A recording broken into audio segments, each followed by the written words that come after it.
네, 신념과 용기라는 말씀의 제목으로 오늘 본문의 말씀을 함께 생각하고자 합니다.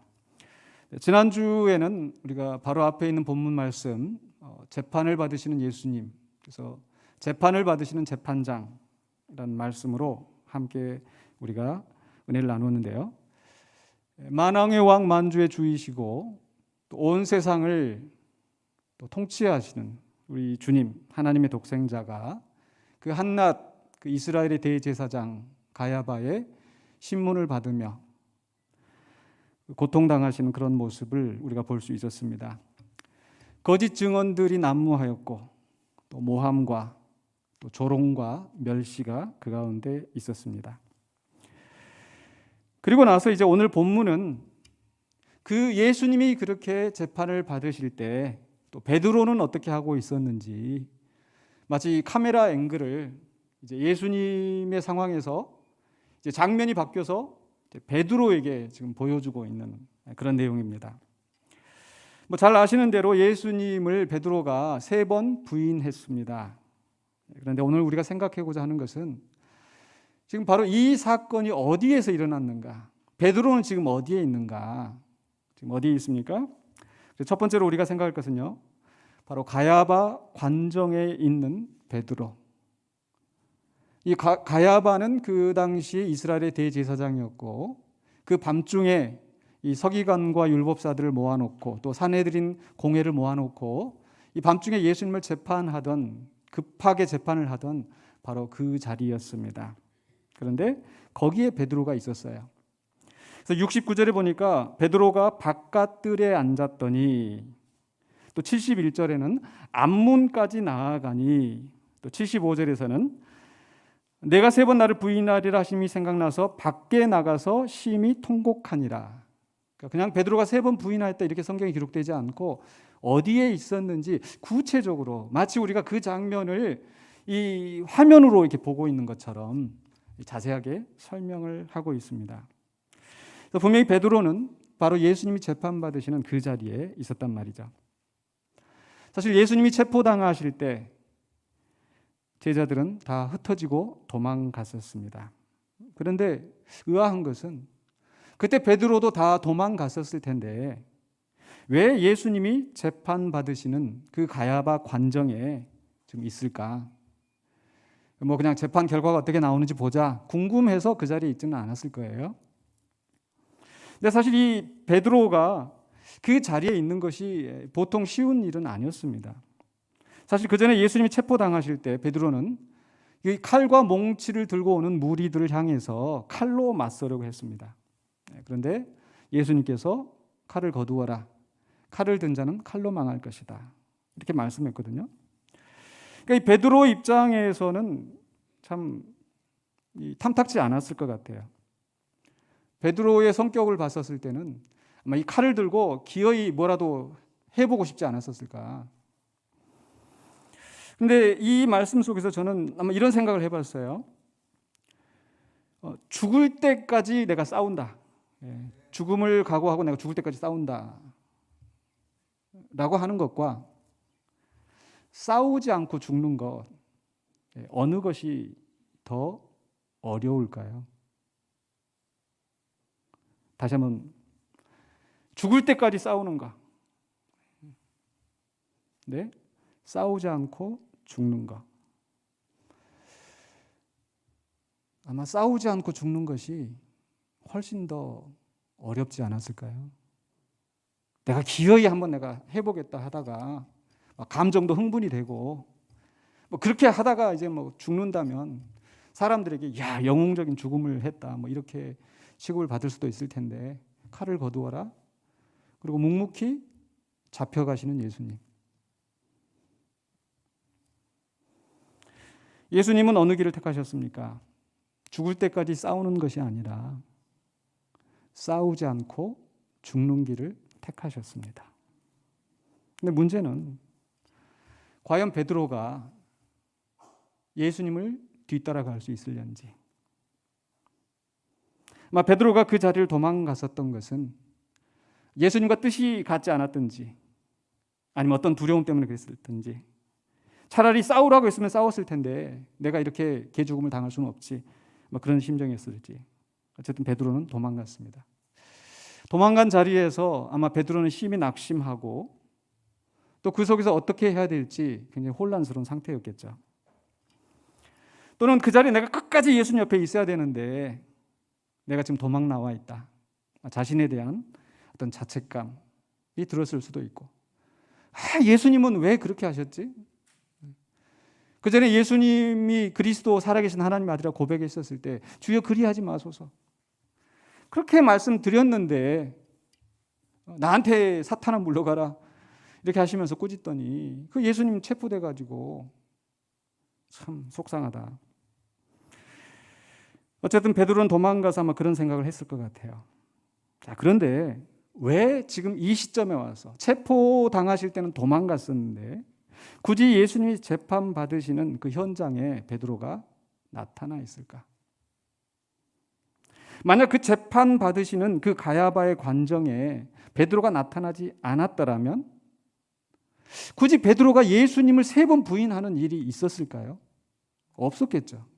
당연히. 차라리 도망가서 숨어 있으면 예수님 제자인데 베드로가 3번 예수님을 부인했다. 이런 오명은 남지 않았을 겁니다. 그런데 왜 도대체 베드로는 그 위험한 자리에 굳이 남아 있었을까? 더군다나 3번 부인하는 과정이 있었는데 처음 그 여종이 당신도 저 사람 한 페이지 이렇게 했었을 때 아니라고 하면서 그냥 차라리 도망갔었더라면 바로 도망갔었더라면 뭐 한 번의 실수는 그렇게 용납해 줄 수 있다 하고 그렇게 넘어갈 수도 있었겠죠. 그런데 여전히 떠나지 않고 2번, 3번 고발을 당하고 예수님을 부인하고 그런 상황이었다는 거죠. 도대체 무엇 때문에 왜 베드로는 그 자리에 나타났고 그 자리를 떠나지 못했을까요? 저는 그것이 바로 베드로가 예수님에 대해 가지고 있는 그 믿음, 마태복음 16장에서 주는 그리스도시요 살아계신 하나님의 아들이라고 하는 그 신앙 고백만큼은 여전히 가지고 있는 상태가 아닌가. 비록 예수님이 체포당하실 때 도망은 갔지만 그 신앙은 포기할 수 없어서 이러지도 못하고 저러지도 못하고 엉거주춤하는 상황에서 그래도 예수님을 떠나지 못해서 그 재판정에 남아있는 것은 아닐까. 분명히 베드로가 예수님을 부인한 것은 비겁하고 잘못된 것이고 실망스러운 일입니다. 그럼에도 불구하고 베드로가 그 바로 예수님이 재판받으시는 그 자리를 떠나지 않았던 것, 바로 최소한의 신앙 양심을 지키기 위해서 여전히 예수 그리스도가 살아계신 하나님의 아들이라는 그 믿음, 그 신념을 포기하지 않았기 때문이 아닐까. 그런 면에서 저는 비록 베드로가 3번 예수님을 부인했다 하더라도 그 자리에 있는 것만큼은 우리가 긍정적으로 평가를 해야 되지 않을까. 자, 앞에서 설교하다가 보면은 가끔 이게 조르시는 분이 있잖아요. 설교하는 입장에서는 좀 불편할 수도 있어요. 이렇게 내가 피땀을 흘려가면서 설교 준비를 했는데 귀를 안 기울이고 이렇게. 근데 그런 생각이 드는 게 아니라 정말 힘들고 피곤한데 그래도 이 자리에 나와서 예배에 참여하는 거 그게 귀하지 않을까요?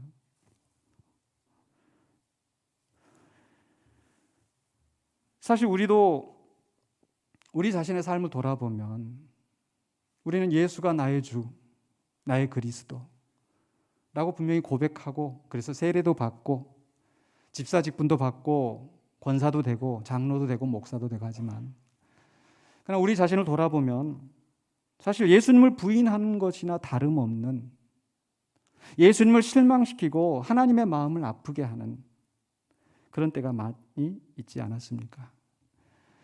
하지만 그렇게 자격 없는 우리임에도 불구하고 그래도 주님을 사모하여 이 자리에 나와서 예배하는 그 모습을 우리 주님이 기뻐하시지 않을까요? 사실 우리 교회의 문제도 그렇습니다. 서로의 뜻이 다르고 가치관이 달라서 분쟁이 생기고, 근데 그 분쟁을 보면서 좋을 사람은 없을 거예요. 이게 나와 상관없는 일이라고 한다면 쌈 구경 재밌다고 볼지도 모르겠습니다. 그러나 우리 교회 일이고 공동체 일이고 이것 때문에 주변에 덕이 되지 못하고 하나님 영광 가리우고, 또 그 전에 함께 웃으면서 인사하면서 지냈던 그 사람과 서로 척을 지고 이렇게 갈등 상황에 있는 이런 것들이 참 마음이 아프고 힘드시죠. 그런 속에서 어떻게든지 문제를 해결하기 위해서 적극적으로 나서는 분들이 있는가 하면 참 그걸 보면서 마음이 아프고 떠나고 싶은 그런 심정이 얼마나 많이 들까요? 그런데 그 분쟁의 자리를 외면하지 않고 머물러 있는 것. 군산 영광교회만 있는 것도 아니고 차라리 우리 집 앞에 가까운 그 교회 가면, 훨씬 더 큰 교회 가면은 성도들이 웃음과 화목이 넘쳐나고 나도 그 속에 있고 싶고, 내일도 복잡한데 굳이 교회 일까지 이렇게 신경 쓰고 그 자리를 떠나고 싶은 마음이 왜 없겠습니까? 하지만 비록 적극적으로 나서서 뭔가를 하려고 하지 않아도 그래도 이 자리를 지키고 예배 자리에 함께하고, 또 여러 가지 사정으로 인해서 현장에 나와서 함께하지 못한다 하더라도 여전히 마음으로는 함께하고 또 온라인을 통해서 이 예배에 참여하는 그 마음을 우리 주님은 귀하게 보시지 않겠습니까? 그런 측면에서 비록 베드로가 예수님을 부인했지만 그 예수님 곁을 여전히 떠나지 않으려 하고 그 가야바의 관정에 머물러 있었던 것, 긍정적인 평가를 우리가 할 필요가 있을 것 같습니다. 그러나 그 수준에 여전히 그 약한 상태로만 머물러 있어서는 안 될 것입니다.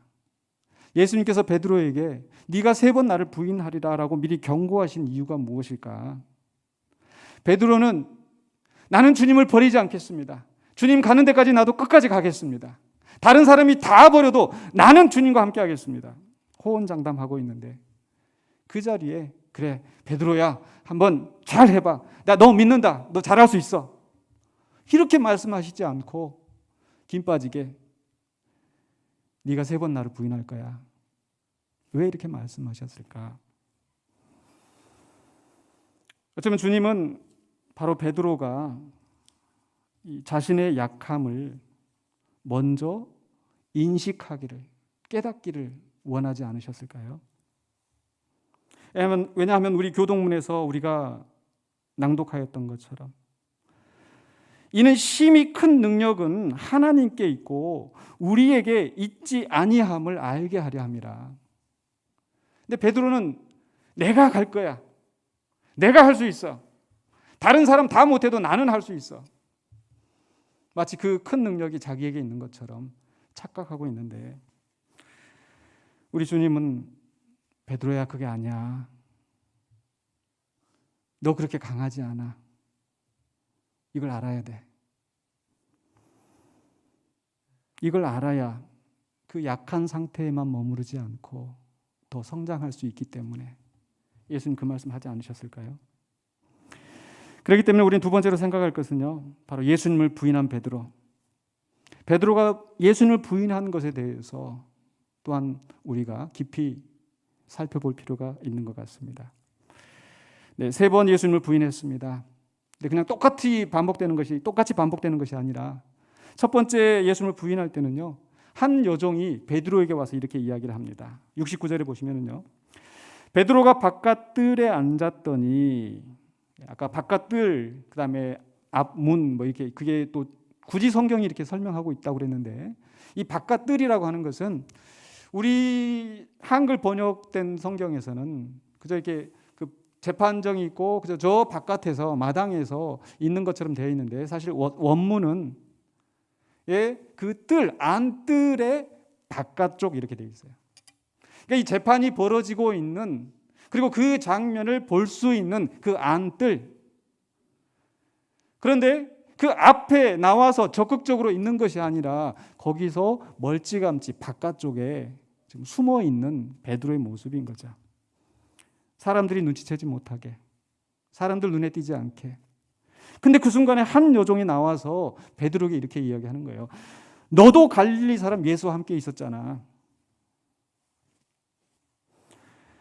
사실 베드로 입장에서는 방금 전에 말씀드렸던 것처럼 도망갔을지라도 그래도 예수님에 대한 그 신념, 그 신앙 고백, 그것이 있었기 때문에 이 위험을 무릅쓰고 그 자리에 머물러 있는데 제발 들키지 않기를 하고 바라면서 조마조마하고 있거든요.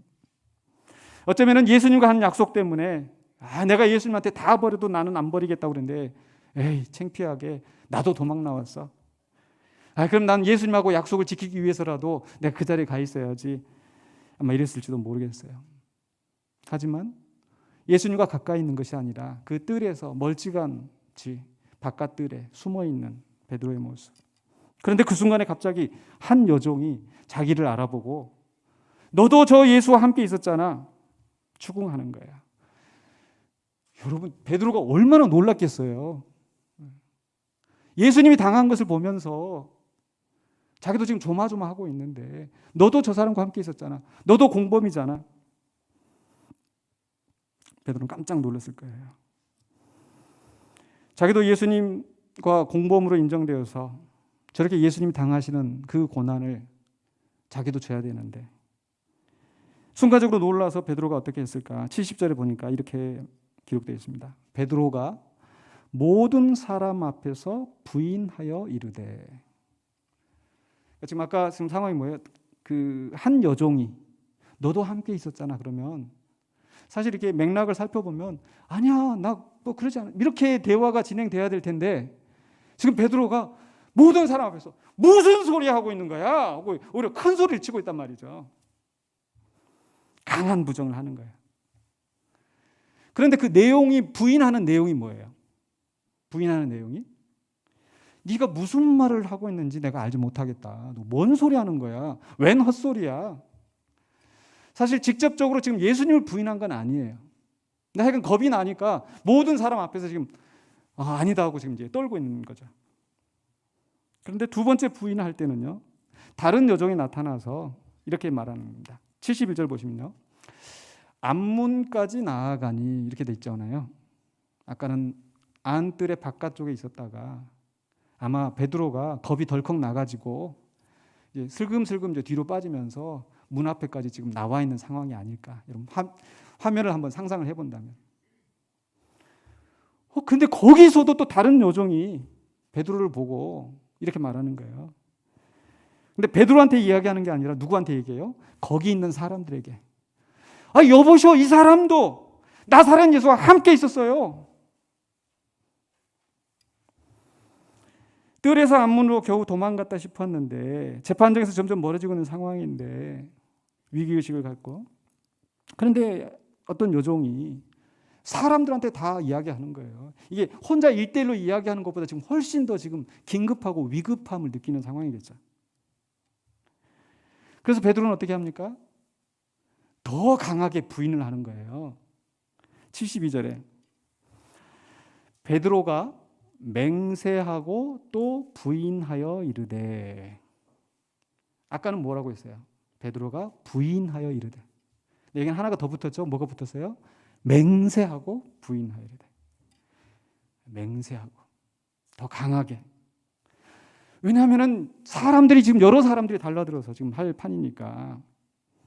근데 부인하는 내용도 달라졌어요. 뭐라고 달라졌습니까? 이르되 나는 그 사람을 알지 못하노라. 아까는 네가 뭔 소리 하는지 나 모르겠다.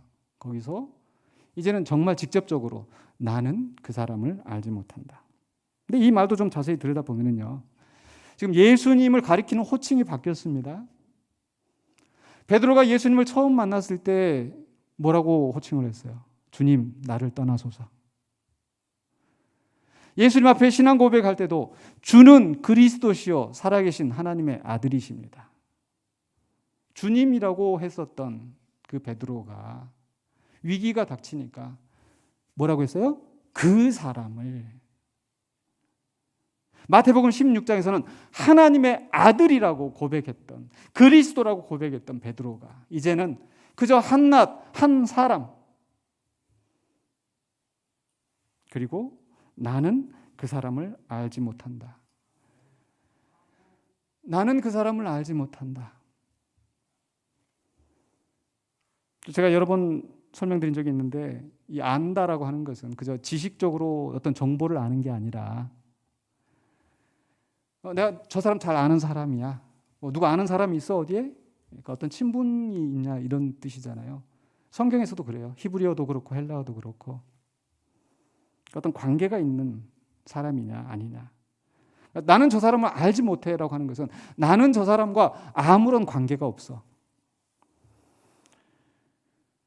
근데 베드로는 그 전에 예수님을 따라다닐 때 예수님의 그 사랑을 받으려고 내가 예수님과 제일 밀접한 관계에 있어, 이렇게 욕심을 부렸던 사람인 것 같아요.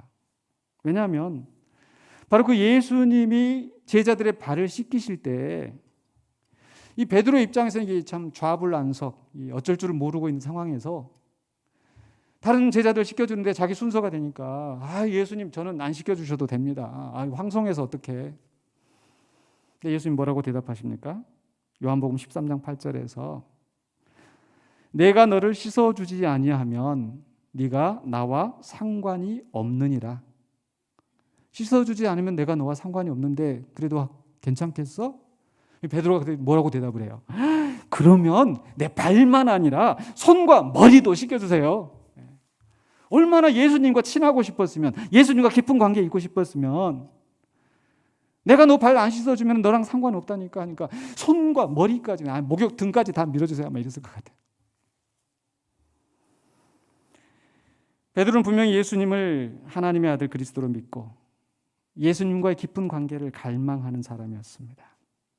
그런데 자신이 위협을 당할 수 있다 생각될 때 예수님에 대한 신념을 감추고 예수님을 부인했습니다.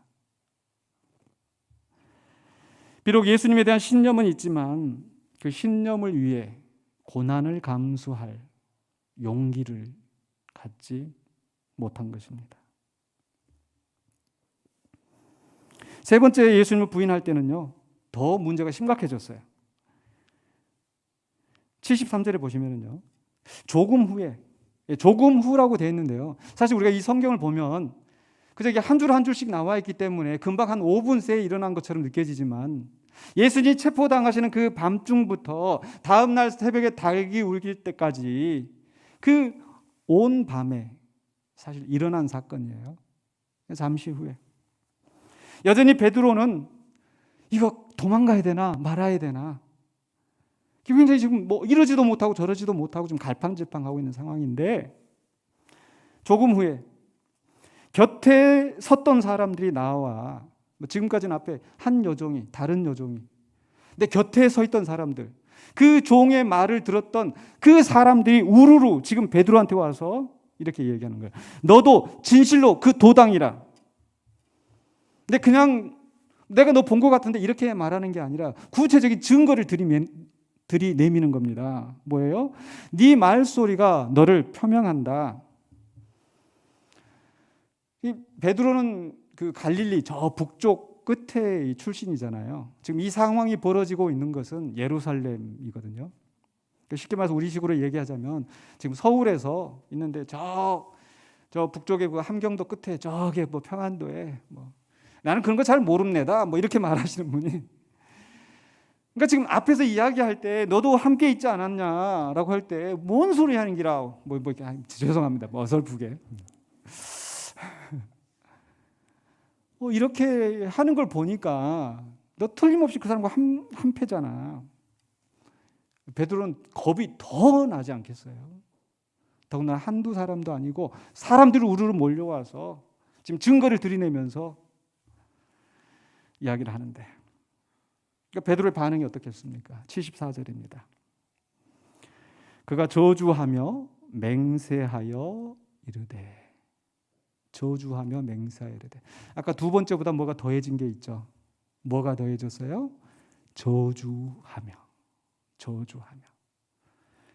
사실 이 저주하는 것은 예수님을 저주한 게 아니라 보통 이제 맹세할 때 우리도 그런 얘기 하잖아요. 이거 되면은 내 손에 장을 지진다. 그런 것처럼 자기 자신을 내가 저 사람 알면은 내가 죽을 거야. 하나님 심판받을 거야. 이렇게 큰 소리 치면서 저주하면서 맹세를 하는 거야. 그러면서 다시 한번 나는 그 사람을 알지 못하노라. 그랬더니 그 순간에 닭이 우는 겁니다. 이렇게 베드로는 철저하게 한 번, 두 번이 아니라 그저 애매하게 한 것이 아니라 철저하게 3번씩이나 예수님을 부인했습니다. 베드로는 분명히 예수님이 그리스도라는 신념은 있었지만 그 신념을 지키기 위해서 고난을 감당할 용기가 없었어요. 그런 면에서 지금 이 마태복음 기자는 예수님을 비추다가 그 부인하고 있는 베드로를 비친 이유가 무엇일까? 예수님의 모습과 베드로의 모습을 대조시키고 있는 것은 아닐까? 예수님은 그 신문을 받을 때에도 그냥 한 여종이 와서 이야기하는 게 아니라 대제사장이 이야기할 때도 서슬시퍼런 그런 법조인들이 그를 추궁할 때도 당당하게 당신이 그리스도인 것을 진리를 선포하셨습니다. 그 진리를 선포함으로 말미암아 오히려 더 큰 핍박과 더 큰 조롱이 그 선포 때문에 이 사람은 사형받을 만해 신성모독이야. 그리고 나서 때리고 침 뱉고 손가락질하고 누가 때렸는지 맞춰봐. 희롱과 조롱의 말을 예수님은 그 진리를 선포하심으로 들으셨습니다.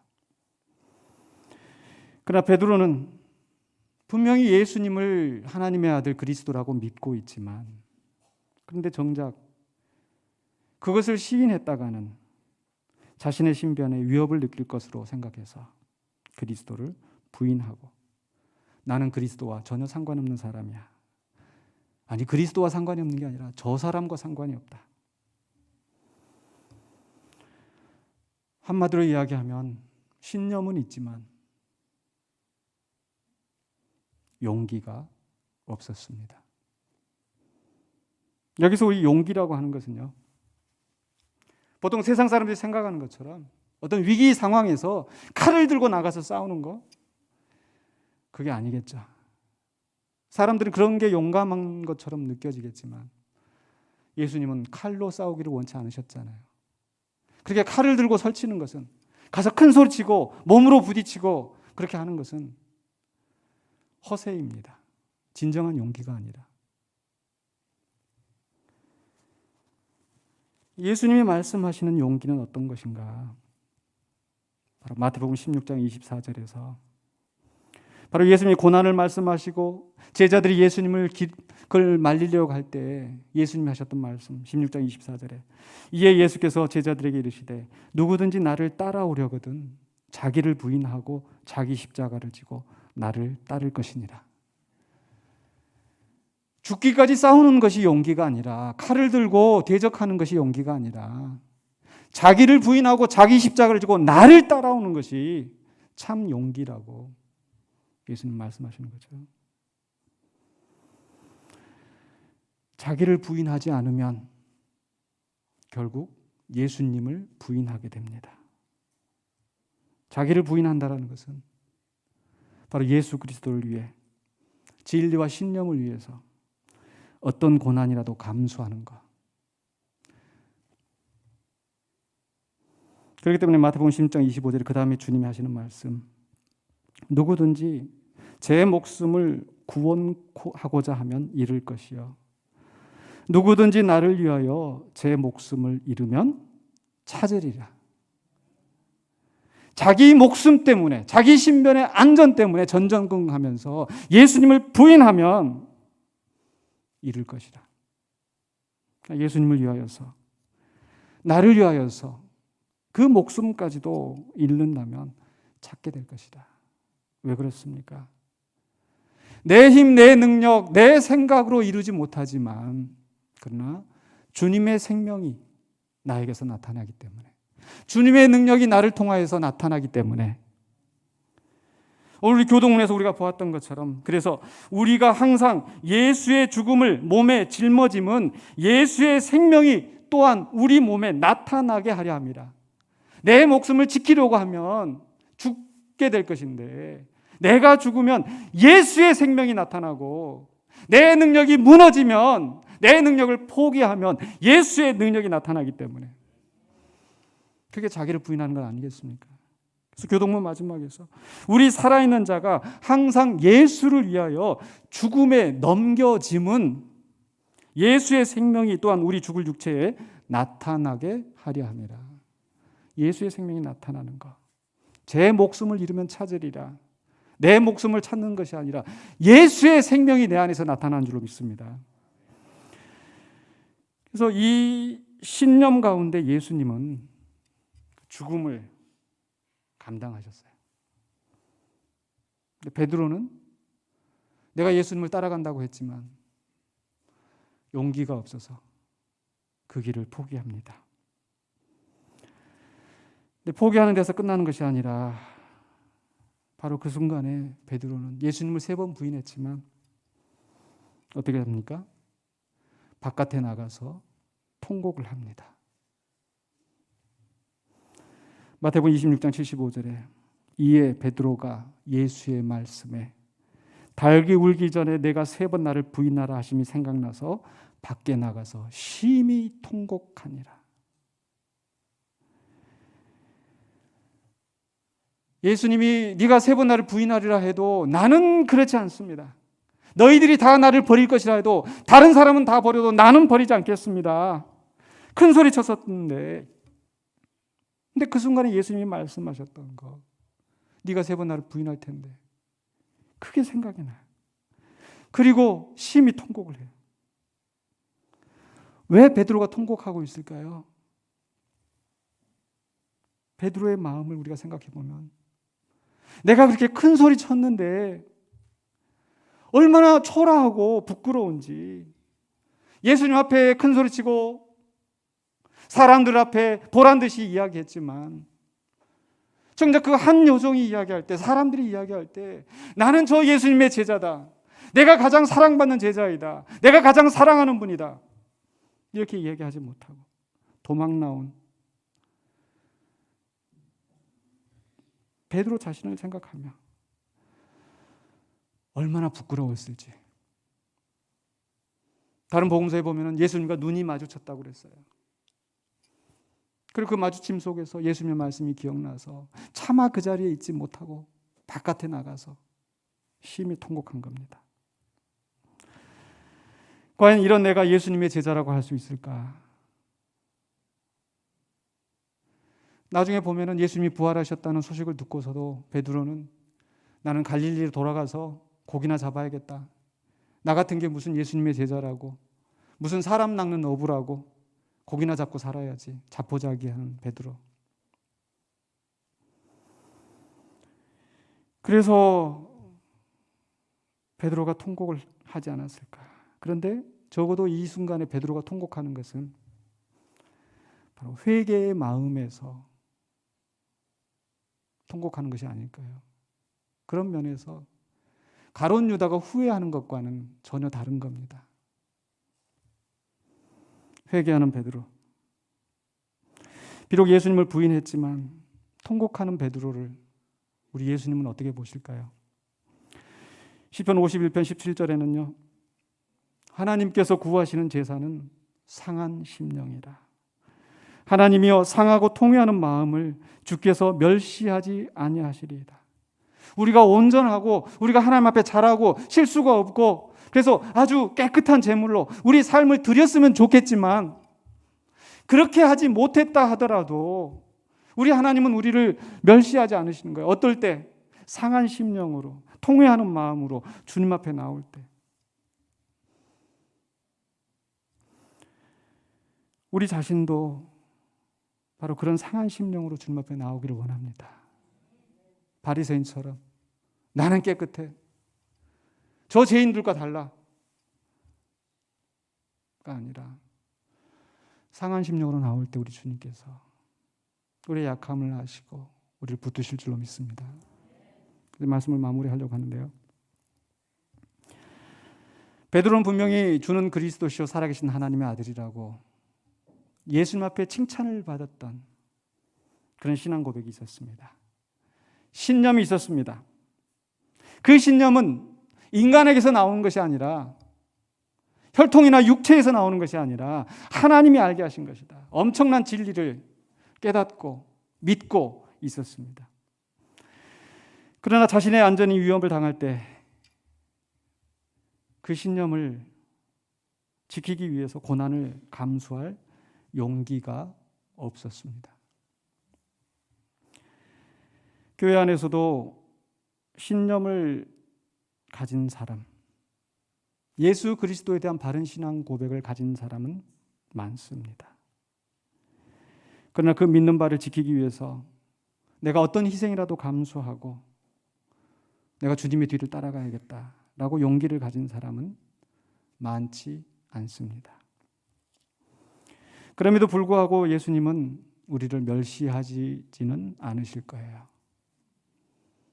그러나 그런 상태에 머물러 있기보다 예수님 말씀하셨던 것처럼 좁은 문, 좁은 길로 가라. 넓은 길, 넓은 문으로 가는 사람은 많다. 다른 사람은 아니할지라도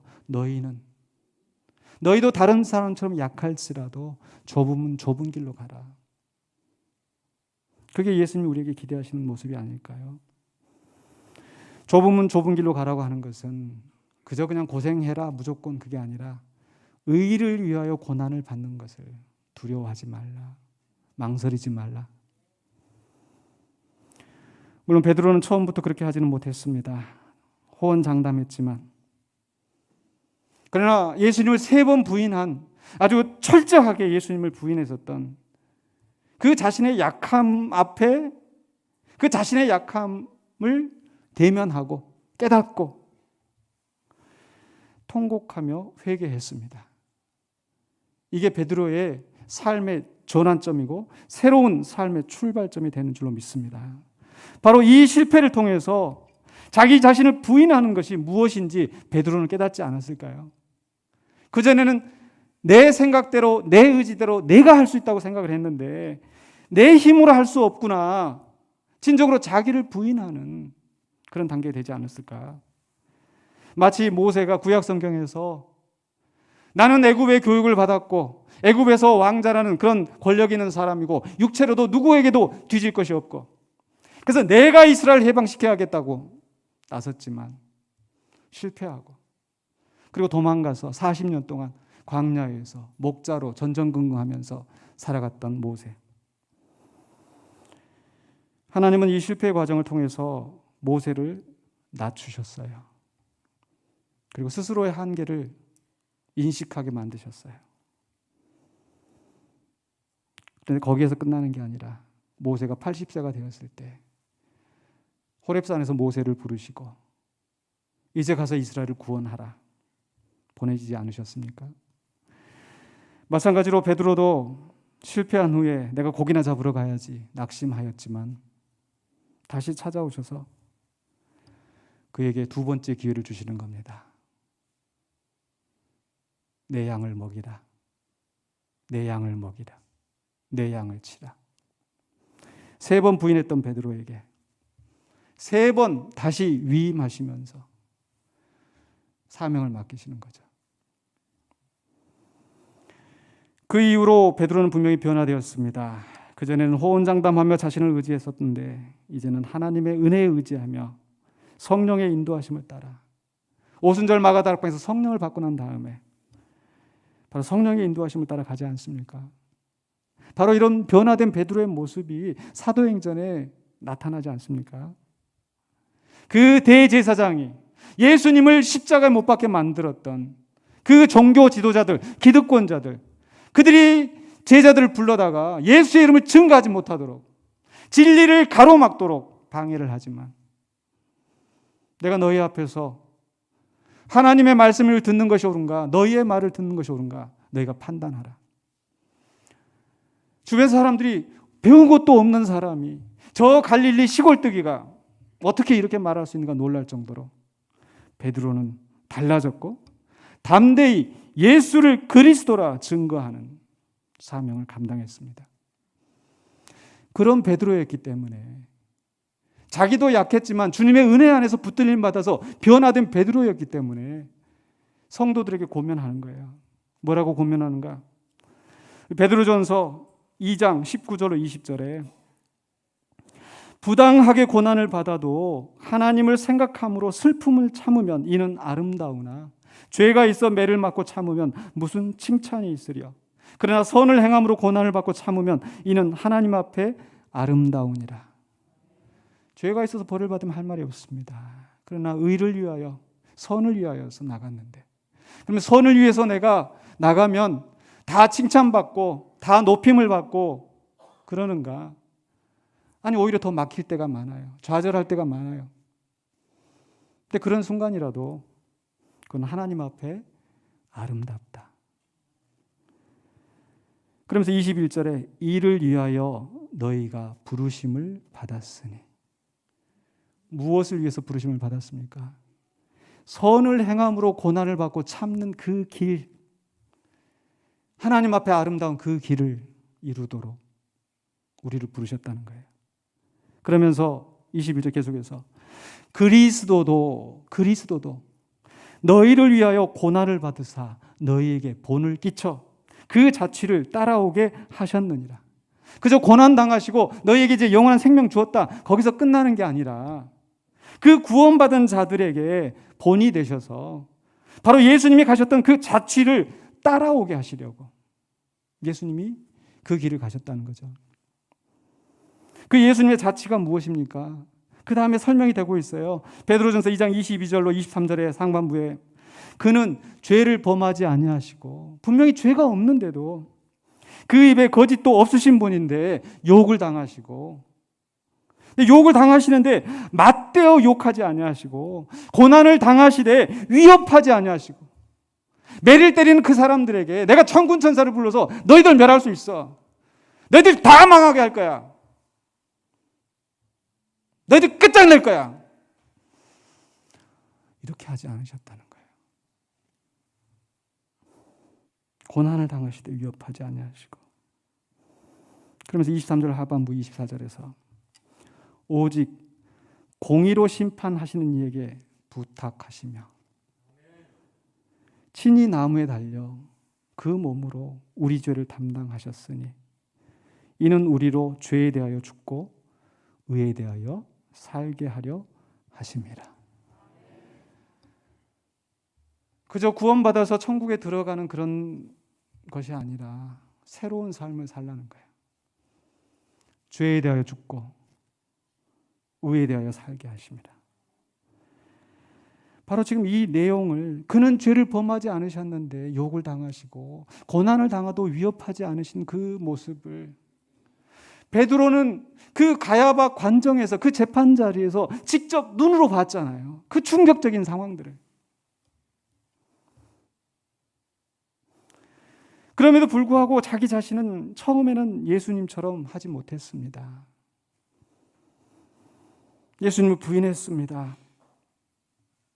그러나 자기 자신의 약함을 알고 심히 통곡한 이후에 성령님의 인도하심을 따라 변화된 사람이 되었고, 그는 신념을 가졌을 뿐만 아니라 용기를 가지고 사명을 감당하는 제자가 되었습니다. 우리 자신도 어떤 선한 의지를 가지고 있고 굳은 신념을 가지고 일을 하지만 때로는 좌절할 수 있습니다. 넘어질 수 있습니다. 낙심할 수 있습니다. 주님이 원하시는 것은 그 신념을 포기한다? 아니겠죠. 또 용기를 잃고 물러선다? 아니겠죠. 바로 그 순간에 우리는 우리의 약함을 분명히 깨닫고 바로 그 실패를 통해서 하나님이 우리에게 주시는 메시지가 무엇인지, 그 과정을 통해서 하나님은 우리에게 어떻게 성장하기를 원하시는지, 어떻게 변하기를 원하시는지, 바로 하나님의 뜻을 헤아려야 되지 않겠습니까? 베드로가 통곡했었던 것은 그저 자기 자신에 대한 자책이 아니라 네가 나를 3번 부인하리라 하셨던 예수님의 말씀을 생각하고 심히 통곡했던 것처럼 하나님 말씀 앞에 우리의 심령과 골수를 쪼개시는 하나님 말씀 앞에 다시 우리 자신을 내어놓고 우리 자신을 돌아보고 잘못된 것을 회개하고 통곡하면서 상한 심령으로 주님 앞에 나가고, 그러할 때 내 안에서 예수 그리스도의 능력이 나타날 줄로 믿습니다. 그러할 때에 신념과 용기를 가지고 주님의 자치를 따르는 새 출발점에 서게 될 줄로 믿습니다.